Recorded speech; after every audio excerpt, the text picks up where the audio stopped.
ஒரு அடர்ந்த அழகிய காட்டில் சின்னஞ்சிறு புவனா என்ற குட்டிப் பெண் வசித்து வந்தாள்.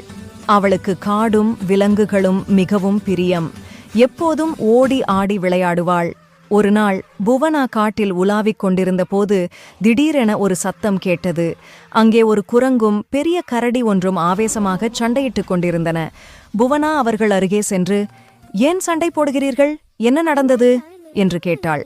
குரங்கு கோபமாக, "இந்த கரடிதான் நான் முதலில் கண்டுபிடித்த தேன் பாட்டிலை இவன் முழுசா தனக்கே எடுத்துக்க பார்க்கிறான்."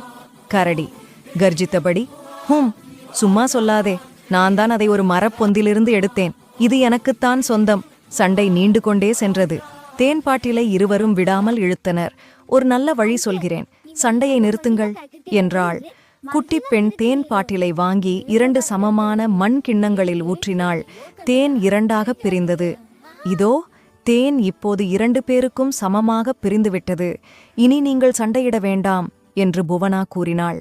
குரங்கும் கரடியும் தங்களுக்கு கிடைத்த தேனை பார்த்து மிகவும் மகிழ்ச்சியடைந்தன. அவர்கள் புவனாவுக்கு நன்றி கூறினர்.